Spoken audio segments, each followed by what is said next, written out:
हाय viewers, मैं मुन्ना कर बोल रहा था, जीएसटी प्रैक्टिशनर। आप तो थंबनेल देख लिए होंगे। थंबनेल में है GST input tax. GST input tax आज का टॉपिक है, ठीक है। तो हम लोग आज डिटेलिंग करेंगे कि जीएसटी का इनपुट टैक्स क्या होता है। वो थोड़ी गवर्नमेंट ऐसे ही सबको क्या खैरात में बांट रहा है कि कुछ भी अमाउंट है आप ले लो। क्योंकि देखिए, यहाँ पे आज हम लोग सिंप्लीफाई करेंगे कि जीएसटी का इनपुट क्या होता है जनरली, और उसका एलिमेंट क्या होता है, किसको इनपुट मिलेगा, कौन एलिजिबल है, कौन लोग एलिजिबल नहीं है, तो कैसे कैसे प्रॉब्लम्स आता है, क्या प्रॉब्लम आता है, ये सब डिटेली हम लोग आज एलाबरेट करेंगे, ठीक है। बने रहिए मेरे साथ ये वीडियो में।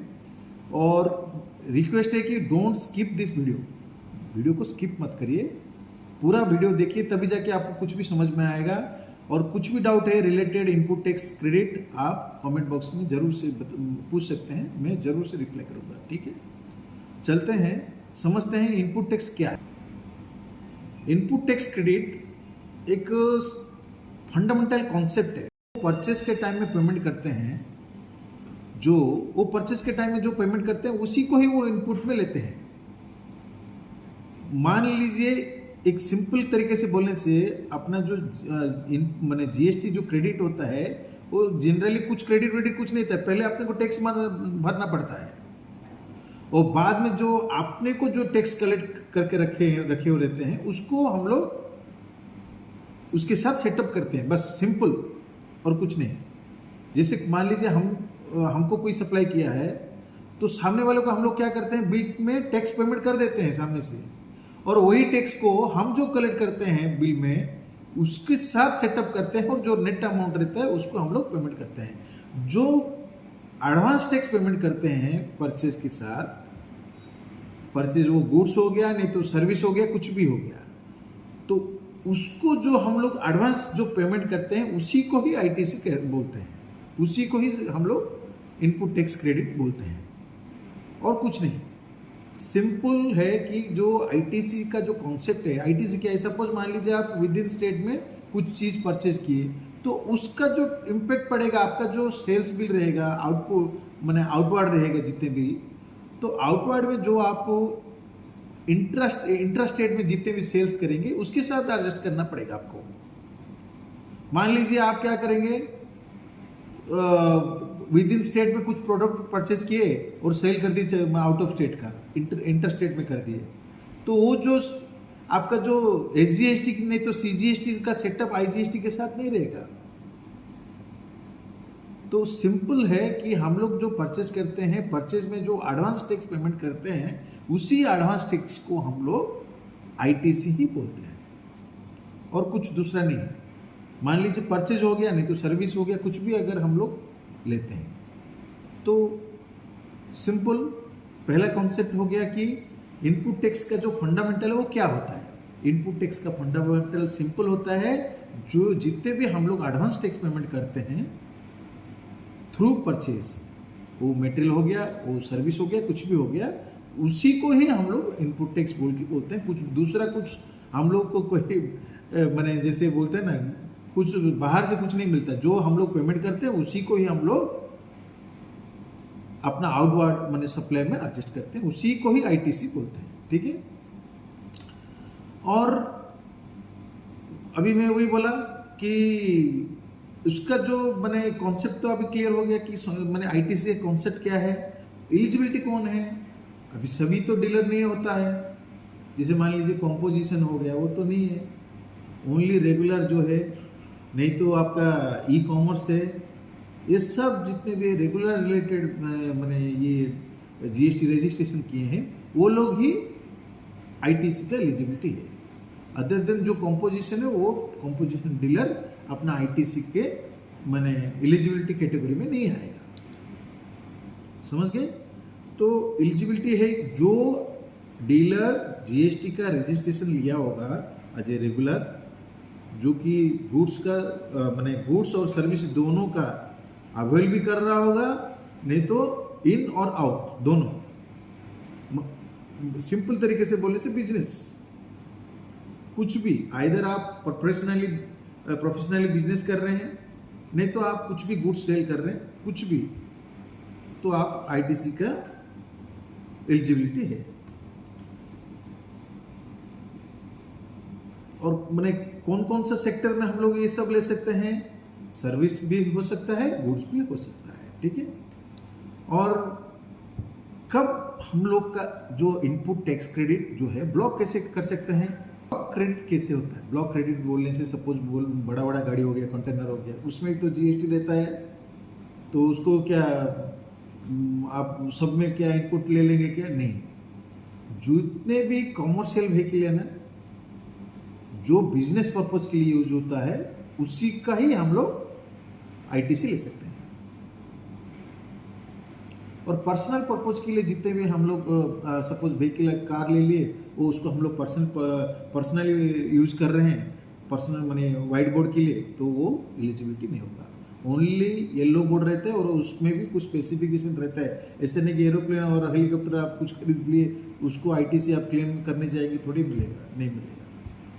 कॉमर्शियल व्हीकल के लिए आपको आईटीसी अवेलेबल है, बट आपको पर्सनल पर्पज के लिए कोई भी प्रॉपर्टी आप खरीद रहे हैं, कुछ भी रिलेटेड माने अनरिलेटेड बिजनेस, तो आपको उसका जो जीएसटी आप लगा होगा, उसको इनपुट टैक्स आपको नहीं मिलेगा, वो ब्लॉक हो जाएगा।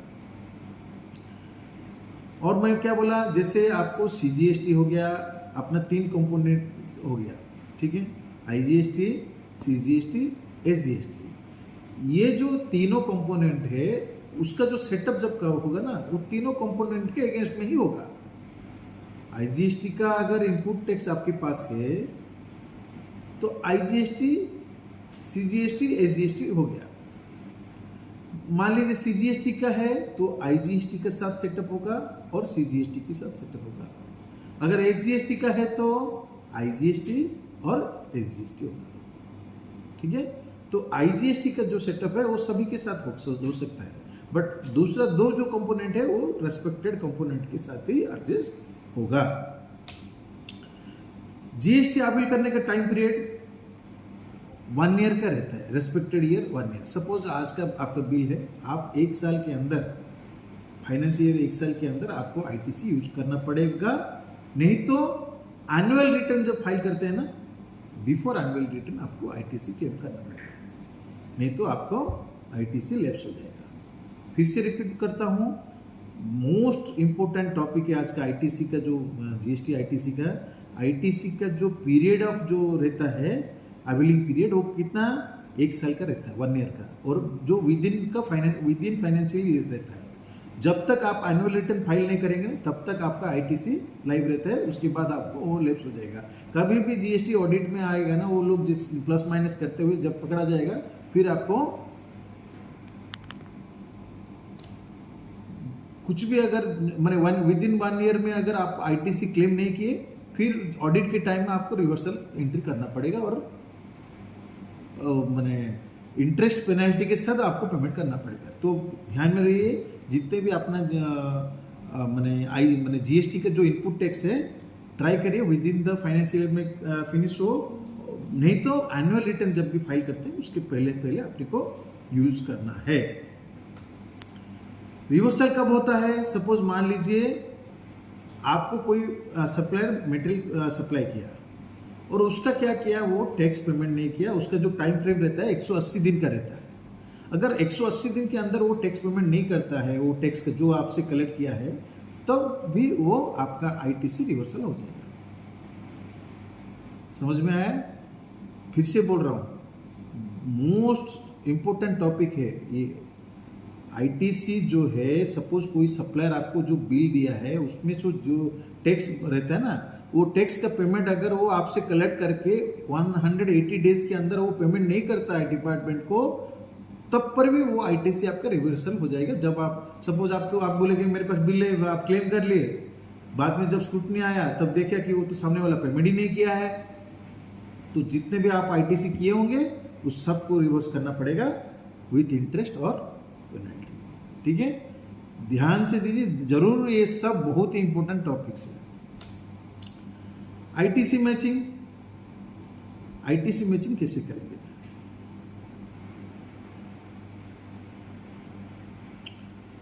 जैसे आजकल अभी क्या हो रहा है, पहले तो जीएसटी मैंने 2A देखना पड़ता था, अभी 2B को फॉलो करना पड़ेगा। इनपुट टैक्स मैचिंग कैसे होगा, 2B थ्रू ही होगा। महीने का 14 तारीख में every month following presiding month जो भी है, एवरी मंथ 14 को आपको लास्ट मंथ का जितने भी एक्टिविटीज का जो भी है रिलेटेड आईटी से आपको दिखेगा। सपोज मई का है, आपको है ना 14 जून तक आपको 2B रिफ्लेक्ट होगा, पॉपअप होगा, तो आपको जरूर से वो 2B को फॉलो करना है। 14 में जाके आपका बुक्स के साथ पूरा क्रॉस वेरिफिकेशन कर देना, कहाँ पे आपका कुछ छूटा है, नहीं तो कुछ आप एक्सेस किए हो, कुछ हुआ, पूरा एकदम एक रिकंसिलेशन कर देना। बिना रिकंसिलेशन का जीएसटी 3B फाइल मत करिए, आगे आपको प्रॉब्लम आएगा। तो फिर से बोल रहा हूं, जितना हम लोग जो सोचते हैं कि सिंपल है, ये उतना सिंपल नहीं है, ये कॉम्प्लिकेटेड है। आज भी बहुत लोग माने लेक ऑफ अवेयरनेस के चलते प्रॉपरली जीएसटी का इनपुट टैक्स को वो यूज नहीं कर पा रहे हैं, नहीं तो मिस यूज कर दे रहे हैं, जिसके चलते डिपार्टमेंट से नोटिस आ जा रहा है और पेमेंट करिए करके, नहीं तो उसको ऑडिट आ जाता है, स्क्रूटनी हो जाता है आप लोग का। तो वही है कि हम लोग जो सोचते हैं कि जीएसटी का जो आईटीसी पार्ट है जो इतना सिंपलीफाई है, उतना सिंपलीफाई नहीं है। Be serious about that. कभी भी कोई भी मंथ का अगर आप रिटर्न फाइल कर रहे हैं तो जरूर से आप मैंने रिकंसिलेशन करिए आपके एंड से, तब जाके कुछ भी फाइल करिए, नहीं तो बाद में क्या आप लोग ही फंसेंगे। समझ रहे हैं, डिपार्टमेंट एक एक चीज़ को आगे जाके और अधिक कॉम्प्लिकेटेड करने के लिए बैठा है, बहुत ही टाइट कर रहा है आगे। जैसे जैसे सिंपल कर रहा है तब वैसे वैसे टाइट भी कर रहा है कि प्रॉपरली हो रहा है कि नहीं, मिसयूज कहाँ पे हो रहा है, उसको कैसे अमेंडमेंट करना है, जहाँ पे फेक मैंने इनपुट टैक्स क्रेडिट ले रहे हैं उनको जाके कैसे भी करके उनको रेड कर रहे हैं। तो ये सब चीज़ चल रहा है। अगर आज का ये इन्फॉर्मेशन आप लोगों को लगता है कि कुछ यूजफुल है तो प्लीज़ सब्सक्राइब करिए मेरे चैनल को एंड शेयर करिए वीडियो को अपने दोस्तों में। ठीक है, आज के लिए जय हिंद।